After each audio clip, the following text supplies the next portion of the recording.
Welcome to the Gita in Action podcast. My name's Radha, and I'm here with our regular family of seekers. We're reading through the Bhagavad Gita, verse by verse, talking about its relevance in our lives and really just being transformed. I don't know about you all, but the last session we had together has really stuck with me this week. I've almost felt just like kind of like fearless in service. And like another level of fearlessness. Um, and so I'm just really appreciating you all. Sometimes when I'm chanting, like different things that you guys say just pop into my head. I'm like, oh, this is so sweet.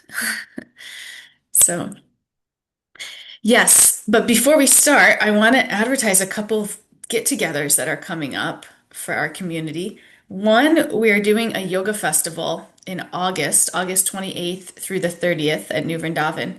We're doing this in collaboration with some local yoga studios and healing facilitators. So we have a whole program planned for this, all different kinds of yoga classes, breathwork classes, wisdom classes. We're gonna have henna. We're just gonna have lots of kirtan, lots of good food. So it will be really nice connecting time if you can make that. And if you can't, we got another thing coming up for you, and that is in November. We are going to Guatemala. It's a women's retreat. We're going to Guatemala. We're going to this really sacred lake that's a few hours away from what do they call it? Guatemala City, the place where we fly into.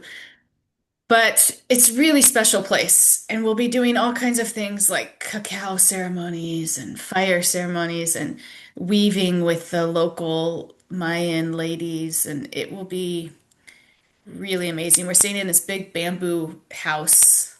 It's really big, kind of like bamboo retreat center that we have all to ourselves. And we have a private vegan chef. I was just coordinating with her yesterday. So all you have to do is book your airfare. You land in Guatemala. We'll pick you up, take you to our hotel, and then the next day we'll all go to the lake together. So everything will be taken care of for you, and yeah, it'll be transcendental. Martine says it sounds wonderful. Yeah, Martine came to Costa Rica with us in March. I was hoping you'd be able to come to Guatemala with us too, Martine. Yeah, I wish. Maybe next time. Yeah, Martin, so if you Martin can say no, she's my roommate. Martine and Poppy were roommates. Yeah. Yeah, so if you're interested in coming on that, you can email consciouscollective.life@gmail.com and I'll send you more info. Soon we'll have a website up and you'll be able to just register on the website within like a few weeks. Right? Hopefully by the end of May we'll have a website up. But in the meantime, you can just email consciouscollective.life@gmail.com and we'll get you in. We'll get you in. We're about half full right now, so get in soon. Because I think our capacity is like 20 people. So it will be very sweet and intimate. That's a good number. 20 people is a nice number. We all become like family by the end, right? Martine and Hopi. Yeah. Okay, so let's get into the Gita. What we're doing today. Um, Popi's gonna say our prayers today. When you're ready, Poppy. Okay. Omiganaatimirandhyasa Dhyananjana Shalakaya Chakshurunmilitam Yana Tasmahi Sri Gurave Namah Namo Vishnu Padaya Krishna Prastaya Bhutale Srimate Bhaktivedanta Savamiti Namini Vanchakapatruvyashcha Kripasindhuveva cha Patitaram Pavanavayu Vaishnaveve Namo Namo Jai Sri Krishna Chaitanya Prabhu Nityananda Shri Adaita Gadadhar Srivasadi Gaur Bhaktavinda Hare Krishna, Krishna Krishna, Hare Hare, Hare Ram, Ram Rama Rama, Hare Hare.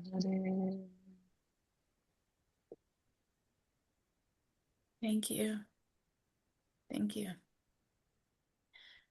Okay, let's get right into it today. We are, let's see, we're starting with verse 34.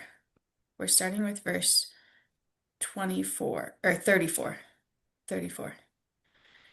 Okay, let's see. Oh, we'll share my screen, but first I have to. Oh, chapter 11. Chapter 11, um, 34. Chapter 11, text 34. Yes.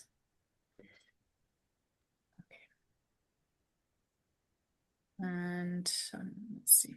I'll just pull this up. Whenever you're ready, Stella. Okay. Drona, Bhishma, Jayadratha, Karna, and the other great warriors have already been destroyed by me. Therefore, kill them and do not be disturbed. Simply fight, and you will vanquish your enemies in battle. Wonderful. Thank you. So before we get into this next section, I want to I want to just kind of go back to what we talked about in the last class, just because it really kind of plays into this. It's a nice progression, so I kind of want to highlight it. In the last verse that we talked about, Krishna tells Arjuna, all of these warriors are already destroyed by me. He says, you simply become the instrument. And we talked about this a little. When you hear it, it almost creates a tension, because on one hand, Arjuna still has to fight. He still has to show up, make decisions, do his part. But on the other hand, Krishna's saying the outcome's already arranged. So where does that leave? Where does that leave us? Where does that leave us? Like, what does it mean to try our best while also understanding that we're not the ultimate controller? And so this is something that we're going to keep unpacking as we move through this section. And so in this verse that Stella just read, he lists the names of some great warriors, or some warriors, and says they've already been destroyed by me. And so therefore, kill them and don't be disturbed.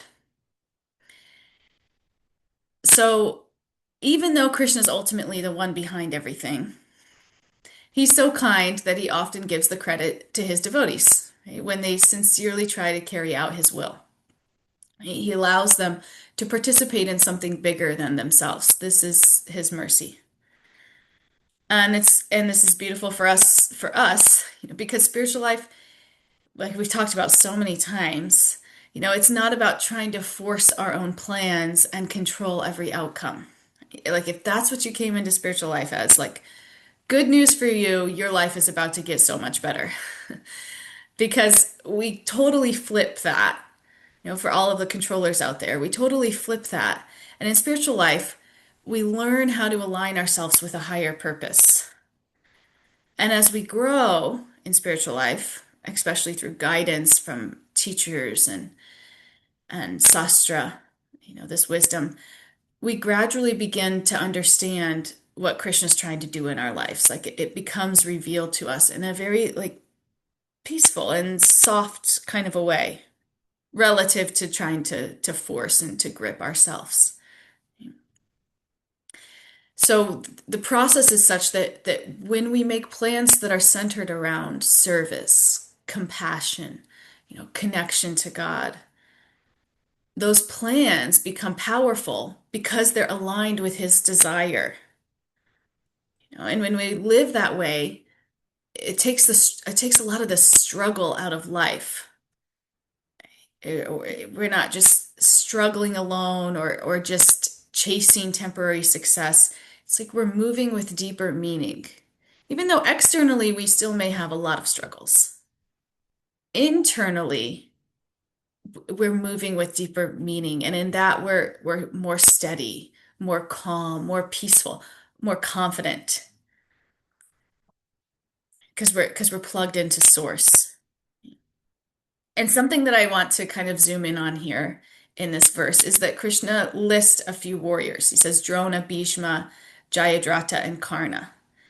And it's interesting here, he mentions Jayadratha, and Jayadratha is not really of the same caliber as of the other warriors. He's not like one of the top warriors necessarily, but Krishna calls him out. And I want to kind of highlight why Krishna calls him out in this verse because it's pretty interesting and it has a lot of meaning and relevance for us too. So if we can just kind of, I'll tell a little bit of a story about Jayadratha, and then if we can kind of get involved in that, then we can see how it applies to us. Okay. So on the 13th day of the war, this battle's taking this setting is a battle. And on the 13th day of the war, Arjuna's son, Abhimanyu, he was brutally and unfairly killed. And Arjuna was devastated. And in that grief, he made a vow. He said, by tomorrow's sunset, I'll kill the person that's most responsible for this, Jayadratha. Okay, so the next day, the other side set everything up to stop him. They basically arranged in layers specifically to try to block Arjuna from reaching Jayadratha. And Arjuna fights his way through it all. He pushes through wave after wave, using everything he has. His skill, his focus, his determination, because he's like this really good warrior. But just as he's getting close, he gets stopped.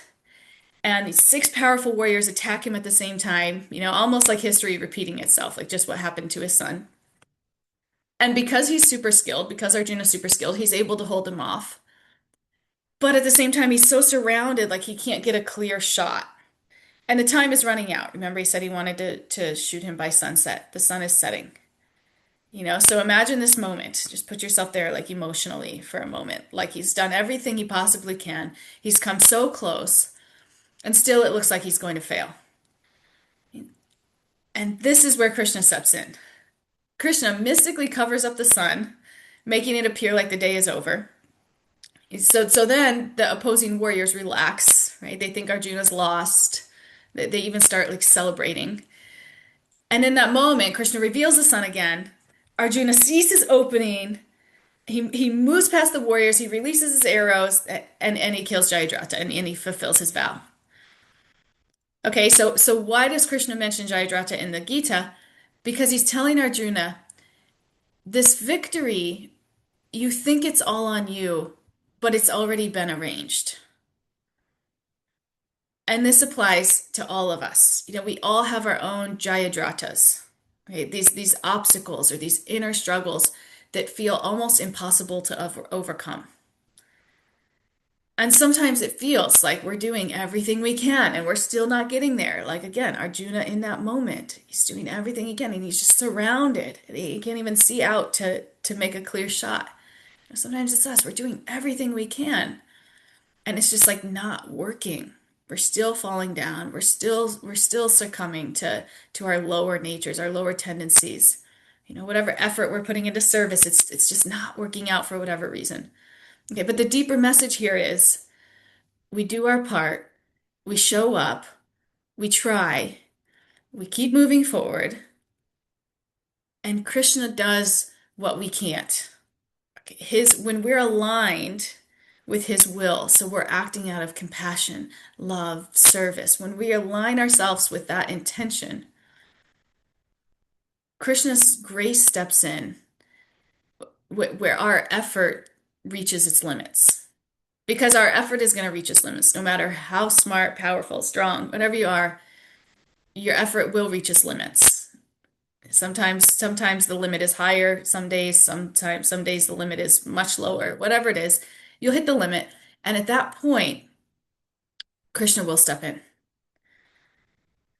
And if we stay sincere, if we keep going, if we keep orientating ourselves towards something higher, we should know that we're not fighting alone. We're never fighting alone. This is what's so beautiful about spiritual life. It's like you don't have to do it on your own anymore. You don't have to obsess over the outcome. You don't have to grip. You don't have to struggle. You just have to try. You just have to try. And more importantly, you just have to align your intention with God's desire. which is acting of this out of this mode of service, of compassion, of connection. And when we do this, what feels impossible doesn't stay impossible. And we're just carried away by this current of love that is Krishna powered, that we don't have to struggle so much for. And life becomes sweet. It becomes sweet.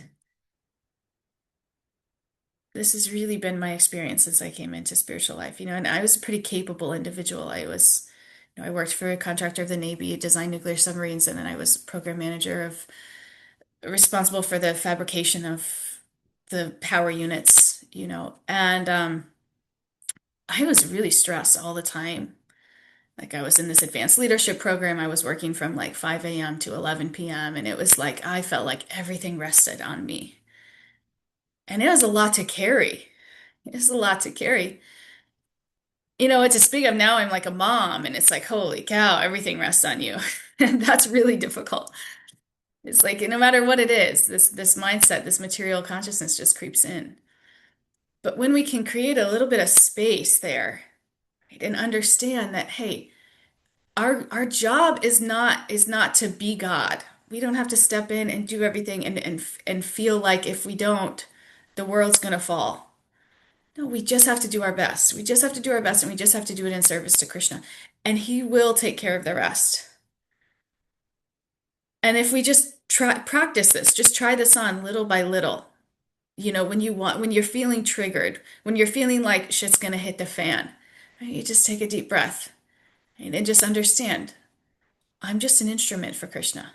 That is the limit of my capacity. I can just be an instrument. I can't control everything that's going to happen after this. I just try. And we just do that little by little. And you'll start to see your life will arrange in a way that is just like magical. And all of a sudden what once felt really heavy and exhausting feels like sweet and exciting. Because you can put that burden down. We don't have to carry that around with us everywhere. It's not ours to carry. So many burdens we're carrying around thinking that we're solely responsible for them. And the reality is we're not. We can put that down. It's actually the burden is it's so heavy that we're incapable of even like connecting where we're supposed to connect, right? Or where we're supposed to be because this burden is so heavy we don't have capacity for anything else. I remember this too when I first got into the service. I actually left my job to do service full time, and I was managing Super Soul Farm and a lot of the Wisdom of the Sages retreats, and I was so focused on like the organization and the management that like I had no capacity to connect with anybody. It was like these like people would come in and out, and I wouldn't even like really get to know them, or sometimes even like really know their names and faces because I was so focused on this organization, and I really felt like that, like like God, I felt like I had to control everything, and it was so stressful. And I remember after a couple of years, I wasn't doing that service anymore. I was doing some other services, but I met with somebody that kind of knew me through it all, and she's like, "Wow, you seem so different now. You seem so like so much more relaxed." And it was like externally, I was doing a lot of the same services, but internally, I had loosened this grip of this, like, I'm the controller and everything rests on me. And in that, it created a lot more space for genuine connection. And like, I felt that so much. And so this is what happens to us psychologically when we can let go of gripping so tight. All of a sudden, there's space for authentic connection. And externally, we may be doing the same things, but internally, there's a lot more space in our hearts because this is the way we're designed. And when we function in accordance with the way we're designed, it's everything just runs smoother and better. So that's this verse. It's quite beautiful. We don't have to worry so much. Krishna will step in. He'll cover the sun so we can make that clear shot, and then he'll uncover the sun. It's just like it's Krishna magic. And to the degree that we have faith in this, we will see it in our lives. Guaranteed. Guaranteed. Okay, should we move to the next verse, 35? I Whenever have you're. something to say. Yes, please share. You know, I have watched that scene so many times, Mahabharat on and this killing Jayadratha. You have to watch that scene. So if you guys can watch it on YouTube, I guess it must be there. So and it is, I have enjoyed it. I mean, we all have enjoyed it so many times, so many times. The way Krishna uncovers the sun, and then Jayadratha thinks that, oh, now Arjun cannot do anything because, of course, they follow the dharma. So he comes in front. All this time he was hiding, and all other warriors were trying to defeat Arjun. And then when Jayadratha is right in front of him, and then Krishna uncovers the sun, and then Arjun can kill him. So that is such a beautiful scene that we have never thought something like, and the way you have put the correlated Jayadratha in our life, and it is obvious. Yeah, I mean, we don't have to struggle, we don't have to do this. It is so correct, because we are not the controller, and he is the one who does everything. And how he has uncovered the sun, and how he has helped us so many times in life. One of them is like, we lived in such a small town, and we always wish we wanted to live close to some temple. And then who did that? Krishna arranged everything for us. So, Hare Krishna! Mm, yeah, those Jayadratha moments in our lives. Beautiful. Yeah, because and to the with the story, when the sun goes down, they don't fight anymore. They like follow these strict rules of Dharma. Like the war is almost it's almost like a sporting event. You know, it has rules, and people follow those back in the day. This is the way it was done. So when the sun goes down, the fighting is over for the day. That's it. So that's what happened. Everybody thought the fighting was over. All of a sudden the sun comes back up. You know, they relaxed. All of a sudden the sun comes back out, and Arjuna had a clear shot. So yeah, Jayadratha moments. Beautiful. Thank you. Nancy. Yeah, thank you so much for this wonderful, this your detour, which really I had remembered that too. But what it made me think of is the poem Footprints in the Sand. Hmm. I Yeah. don't know if you know that it says, and I just picked it up here. Let me see if I can see it. One night I dreamed a dream. As I was walking along the beach with my lord, across the dark sky flashed scenes from my life. For each scene, I noticed two sets of footprints in the sand, one belonging to me and one to my lord. After the last scene of my life flashed before me, I looked back at the footprints in the sand. I noticed that at many times along the path of my life, especially at the very lowest and saddest times, there was only one set of footprints. This really troubled me, so I asked the Lord about it. Lord, you said once I decided to follow you, you'd walk with me all the way. But I noticed that during the saddest and most troublesome times of my life, there was only one set of footprints. I don't understand why. When I needed you most, you would leave me. He whispered, my precious child, I love you and will never leave you. Never, ever during your trials and testings. When you saw only one set of footprints, it was then that I carried you. And that's a little bit of what this verse reminds me of. The idea that even when I don't have it, I'm so you know have this view that I have to know everything, and even when I don't understand it, that in fact I'm being carried. So thank you. Hmm. Yes, exactly. So nice. Thank you. Kalachanji. Hare Krishna, I have a question. Oh, So okay. thank you Hopefully can very much. answer How do we it. know when we are doing our best? How do we know when we're doing enough? And how Oh, do we know when we're over endeavoring? Right. So we don't want to not do our best and say, oh, well, I'll just let Krishna take care of this. But yeah, sometimes we do over endeavor and try to be the controller when we think we're just doing our best. So how does sure. one negotiate that? Yeah. Man, I can think of a few different ways to answer this question. One thing I like to think about whenever I'm endeavoring is, I think I've talked about this before. We all have a stretch zone. We all have a stretch zone where we're like we're stretching ourselves. Things are kind of stressful, but we can manage. And then above that, we have a panic zone where it's like I'm pushing so much, I'm not sleeping, I'm exhausted. I'm starting to snap at everybody around me because I'm taking on too much. And then we have a comfort zone where it's like I'm just gonna come home and sit on the couch every night and relax. And I'm not going to take much more set burden on than that. Right? So I think ideally we all want to kind of be in this stretch zone. It's like we've taken on such that we're full. We do have to kind of lean. We see that we need Krishna's mercy in our lives to survive, but at the same time, it's not like we're not completely drained and depleted at the end of the day. Right? This stretch zone is a little bit more than maybe we would be totally comfortable with, but it's not so much that we're just completely overburdened. And this is different for everybody. Everybody has a different stretch zone because naturally we're all built different. We all have different capacities and strengths and weaknesses and such. So it's very unique. We all have to find that zone of which we kind of manage our own lives. I like to call it the stretch zone. Okay, so this is a good question when we're going around. Like, have I hit the panic zone? Am I in the comfort zone? What kind of adjustment can I make so that I'm in the stretch zone?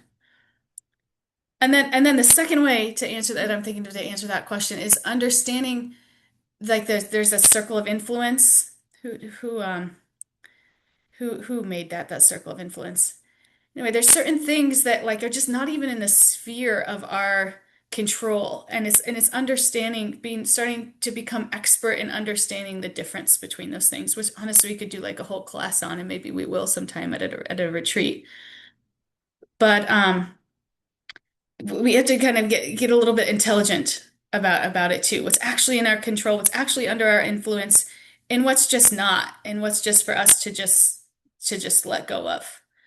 So there's a lot of different variables. Um, but at the end of the day, it really comes down to our intention. And is our intention to control the outcome, or is our intention to serve God? And if our intention is to serve God, and we're making time for our sadhana, we're chanting, we're spending time studying scriptures, where God will also reveal to us,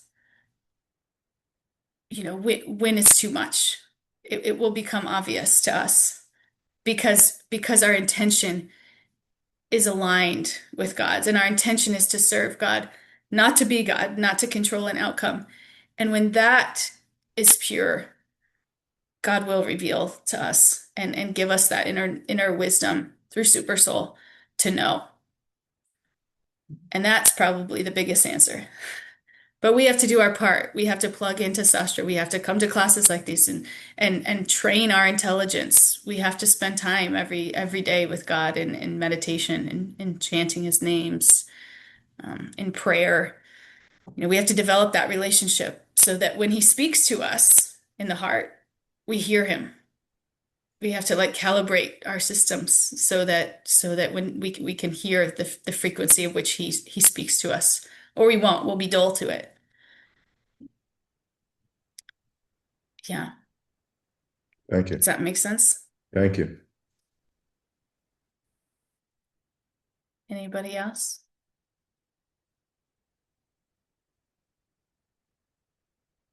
Okay, let's go to 35.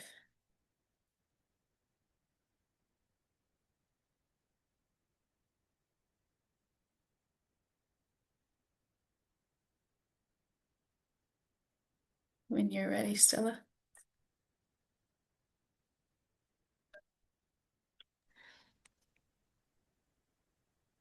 Let's start again. Okay, I'll start again. Sorry, guys. Sanjaya said to Dhritarashtra, O king, after hearing these words from the Supreme Personality of Godhead, the trembling Arjuna offered obeisances with folded hands again and again. He fearfully spoke to Lord Krishna in a faltering voice as follows.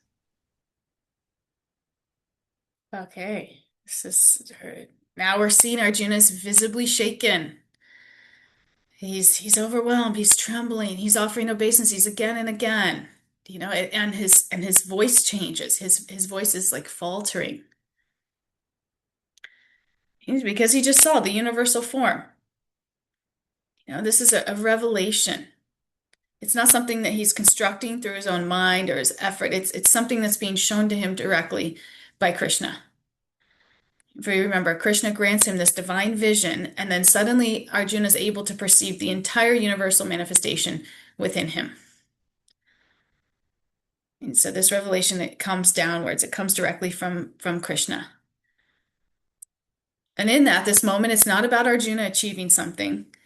It's about him receiving something.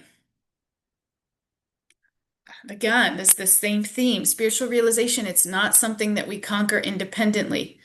It's something that's revealed through his grace. And specifically, what Krishna is revealing here is this kala rupa. Kala means time, so it's the form of time. Rupa means form, the form of time. Right? Not just the universe in this conception of space, right? But time. And that means that he's showing him that the outcome of the battle is already decided. All of these warriors are already being destroyed by time itself. And Arjuna is just simply being invited to participate as an instrument in a much larger plan. So Arjuna, what he's seeing, it's not just vast, it's intense, it's overwhelming. It's never been seen before. Nothing like this has ever been seen before. And what does he do? He doesn't become proud. He doesn't feel powerful. He becomes humbled. He begins offering prayers.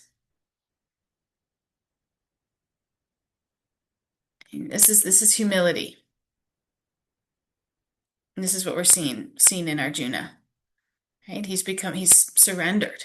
He's not crushed, he's not diminished, but he's humbled in a way that opens his heart. And now we'll move to the last verse that we're going to talk about today, 36. Whenever you're ready, Stella. Arjuna said, "O master of the senses, the world becomes joyful upon hearing your name, and thus everyone becomes attached to you. Although the perfected beings offer you their respectful homage, the demons are afraid and they flee here and there. All this is rightly done."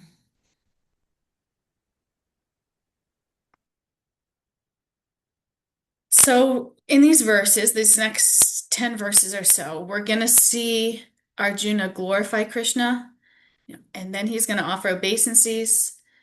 Then he'll apologize for how casually he's treated him, and then he'll make a request. So we'll go on this journey with Arjuna here. And what we see here in Arjuna is earlier he couldn't really make sense of what he was seeing. Okay, the vision was overwhelming, it was vast, it was terrifying, it was beyond comprehension. And now he's recognizing, that this form of time, this kala rupa, is Krishna's manifestation. And so once this recognition is coming, we'll see his language gets more grounded and more familiar. He's starting to understand this is God.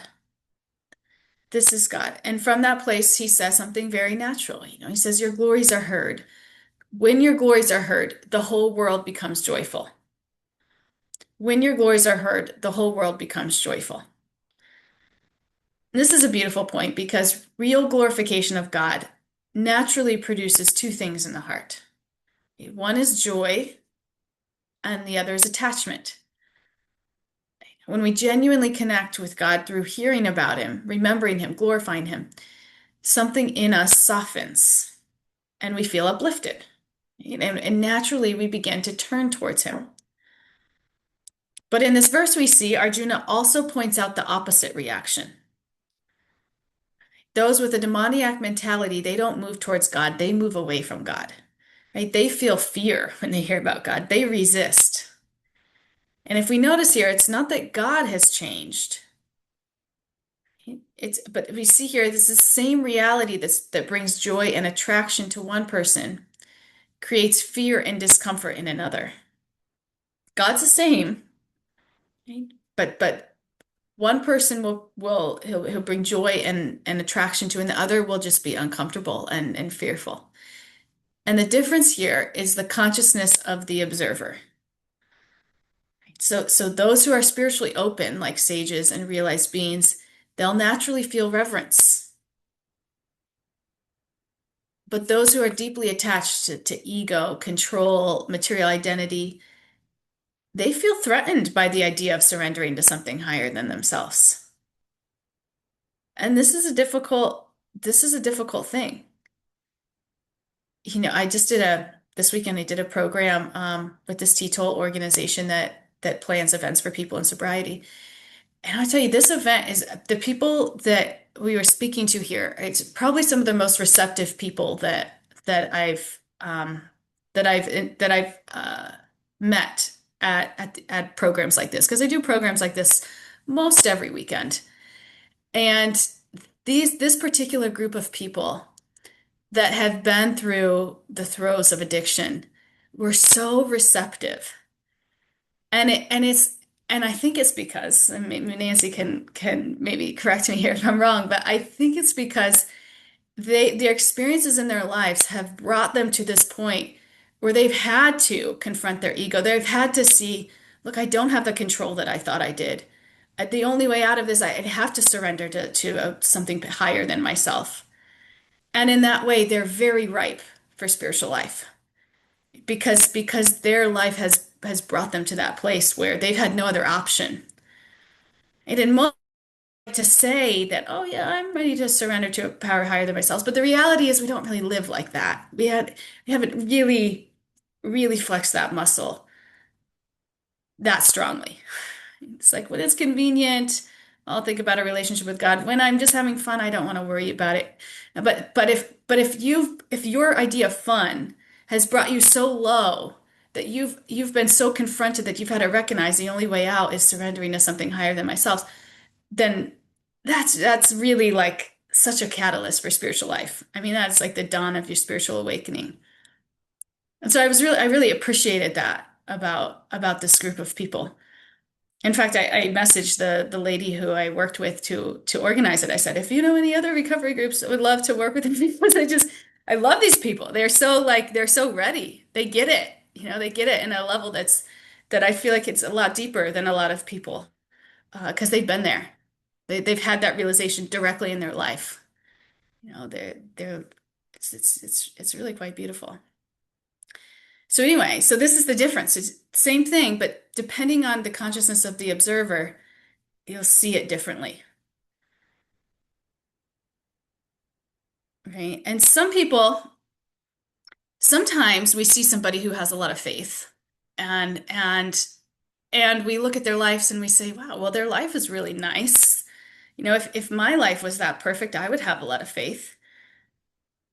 Sometimes we can think that. But what we see here on the battle, we should know Arjuna's life has not been easy. Arjuna lost his father at a young age. Him and his brothers were severely mistreated and exploited by their own family. Right? Their kingdom was taken away from them. Their identity was stripped away. I mean, and now he's standing on a battlefield, and he's has to fight everybody that he's known and loved. So if anyone has a reason to feel bitter or complain about life being unfair, it would be the Pandavas. But Krishna's teaching us something deeper.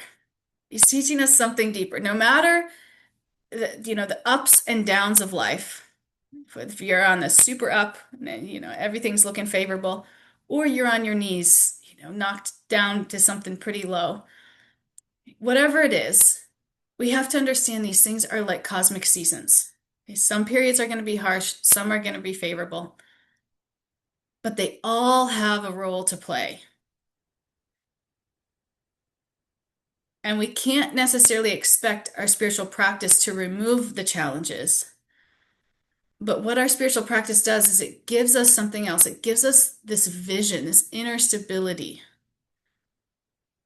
Because often The problem is not the situation itself, but it's our reaction to it. So instead of just waiting around for everything to become peaceful, the real work is to create peace within. This is the real work. No matter where you come from, good or bad, there's no excuse and there's no getting out of it. The real work, the real peace that we need to create starts from within. There's a simple example here. We can think of like two kids that grow up with an alcoholic father. One becomes an alcoholic, the other stays completely away from it. And when asked why, they both give the same answer. Well, because I grew up with an alcoholic father. So naturally, I'm an alcoholic, or naturally, I stayed way far away from it. So it's the same situation, but completely different responses. And this is the work. This is the work for us. It is spiritual, is to become like water, able to flow around obstacles without losing direction. It comes from inside. And the Gita trains us. It trains us to stay grounded in that inner space, to not let our inner world be hijacked by this chaos happening outside. Okay, so this brings us back to Arjuna. After all the overwhelm of the universal form, he's finally beginning to make sense of what he's seen. And his confusion is turning into recognition. And this recognition naturally leads into disglorification, humility, devotion.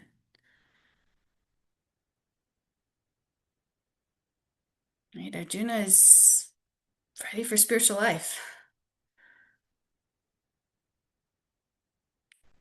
Right? And whatever comes up in our life, good or bad, pleasant or unpleasant, can we use that as an opportunity to grow closer to Krishna?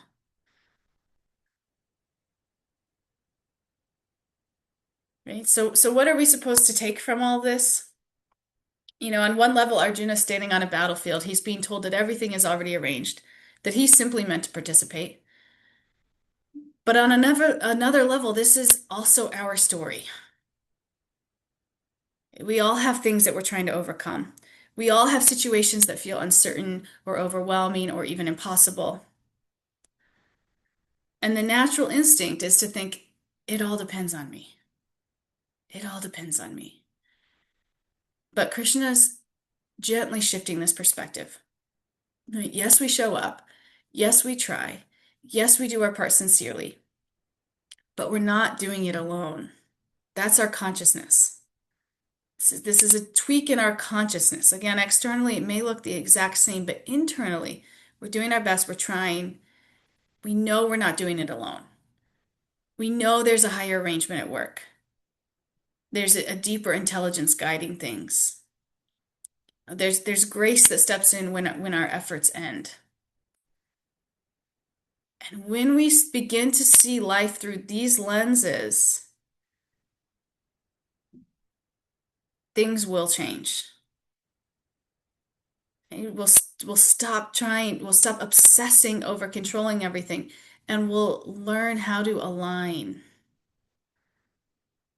We'll stop being so consumed by fear or outcomes, and we'll start acting with faith and clarity. This will happen little by little if we make these little changes in our lives. It takes just little choices by choices, little tiny choice by choice. And we'll start to see that we're less consumed by fear of outcomes. And we're just acting with faith and clarity.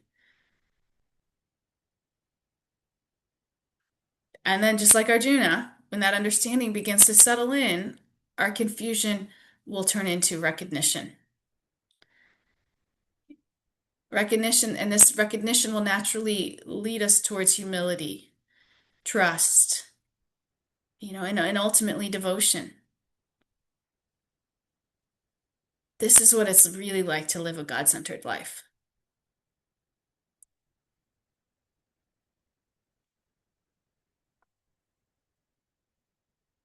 This is all that I have for you today. Would love to hear some of your reflections.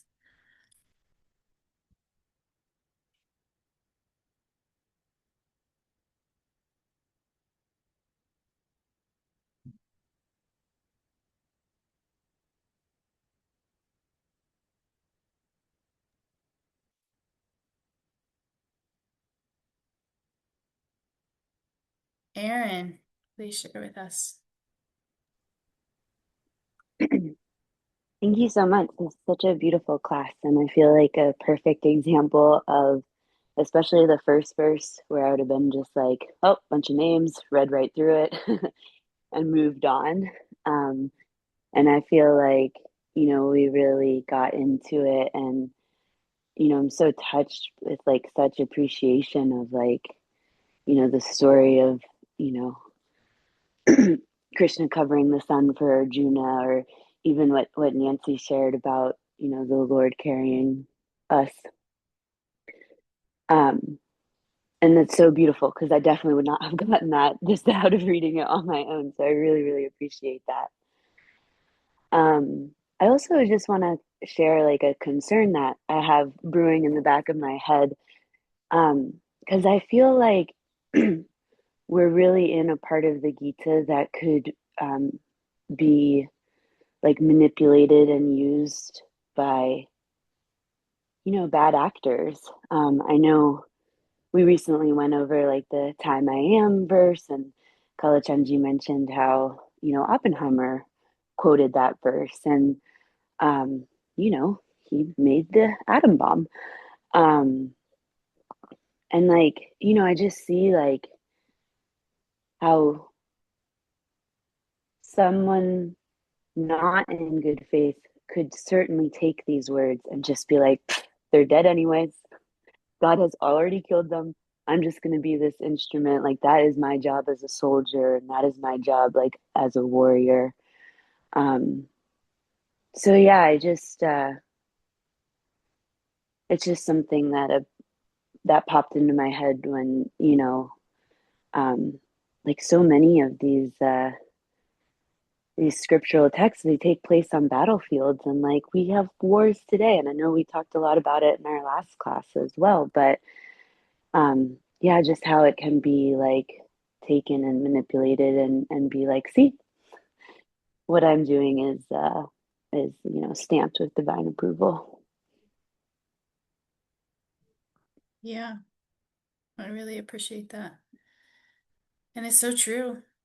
It can be, and it is. And this problem has occurred against across all different traditions since the beginning of time, taking different. And I mean, there's lots of examples in the Bible too of people taking things and kind of with like a very, very partial understanding or hardly any understanding or just perversing it, And all I can say to that is it's a calling for us for a higher level of responsibility to really teach what these texts are saying and what they're not. And to the degree that we do that, I mean, this is God's mission ultimately. Maybe we can clear up some of these misunderstandings that come from limited or perverse understandings. Um, but it is a problem. Yeah, I don't think the solution is to say or to not read them or to discourage them, rather to really unpack them deeply and help people to understand the actual essence and not just using it to support their own ego or agenda, which is unfortunately what happens with scriptures across all traditions, cultures, time. But I hear you. It's sad. And this is a really powerful section.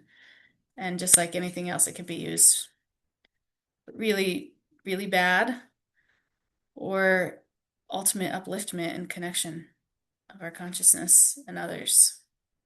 So let's work together to do the second, because that's all we can really do, right? I'm driving. Do you mind if I chime in? No, please. Aaron, I was thinking the same thing as we were reading this, and often had that thought, like, it's kind of like, what is God's will, and how many times have people done things in the name of God's will, but weren't necessarily aligned with God's will. Um, and it's a hard truth to look at, you know. But it's recently, like, my peace of mind comes from just remembering that anything can be used for good or for evil, and even within ourselves, we can fall into the good or the evil, and it's always a choice. And to keep making that choice for the highest good. And like Rado was saying, you know, it's just like it's our personal choice. And what everyone else does, you know, we're not in control of that. But in this material universe, where it is a place of duality, we have both. But as we, you know, keep choosing the good, we can transcend it, and we will transcend it eventually. And we will be at a place where we're not in this materialistic, dualistic uh, earth plane, I guess, so to speak.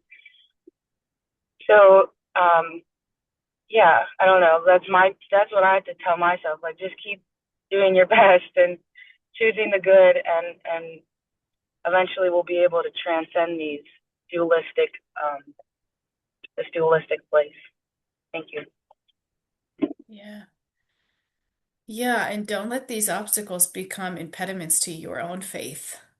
Right? Take the time to really understand that which is that it's just confusing or is turning you off or is, you know you're seeing like that. Take the time to really understand the meaning for yourself, right? See it in your life, then become conduits of of that love and change for others. Because that's what really needs to happen here. Carla, it's nice to see your hand up. Thank you so much. I very much appreciate every single thing that is going on here this morning. Um, and as I was contemplating all of it, I was just sitting, and then this little phrase come up. And it was also sort of similar to what we were working with in our Sage group last night. That's an aside. Um, the train going by. From the worst of the worst comes the inverse. That's what I got. And so just I just wanted to share that with everybody, especially in light of what Nancy was saying and the work you do, all of you are doing with people that are suffering from addictions. And it's that's what I got. And thank you so much for calling on me. I appreciate it. Thank you for sharing with us. Really nice. From the worst of the worst comes the inverse. It's like the lotus flower. I had a big painting of a lotus flower in my house, in my old house for a long time. I always felt like a lotus flower, like just coming from mud and growing up. But it's there for us. Everything in our life is an opportunity to grow closer to Krishna if we see it like that. Or the opposite, like we've been saying, can take you the other way, and the choice is up to you. Kalachanji. Yeah, I was just saying, when you, um, if people take these verses wrong, their fruit will always be bad. And I think that's what Carla meant by the worst of the worst results in the inverse, is that, when you take these, when they're as they should be, your fruit is going to be kindness and goodness, and you're spreading joy. Whereas if that's how I always, when people say, oh, God told me to do this, it's like, well, what's the fruit of that? Is the fruit of that misery? That's not God's plan. Um, so it's a weird thing. It's like, don't expect your own outcome, but observe the outcome of what people are doing. What is the fruit of what they're saying, what they're doing, what they're taking from this kind of stuff. And then, look at yourself. What is the fruit of what I'm doing and saying? Am I kinder? than I should be if I'm reading these things correctly? Am I more humble? I should be if I'm taking these things correctly. So it's observation too.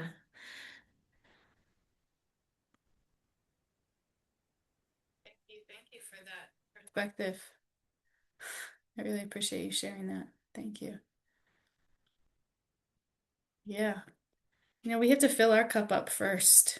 We have to lean into making time for this study, making time for our relationship with God. Like I can't stress that enough because this is where the clarity comes from. This is how we come to understand God's plan for us.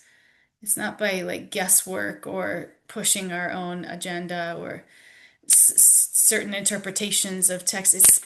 It's like so much more systematic than that. It's Are we putting in the time to have a relationship with God? Is it our sincere desire? Are we following his word for us? Are we living in a way that's harmonious? Are we living with intention, with sincerity, with compassion?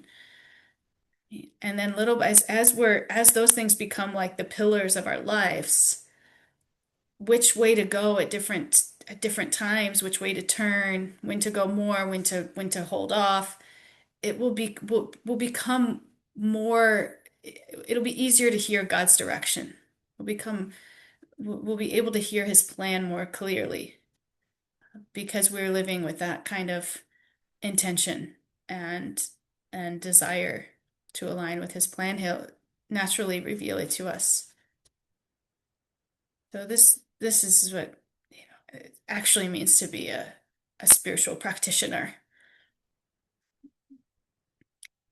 Yeah. Thank you. Anybody else before we end for the day?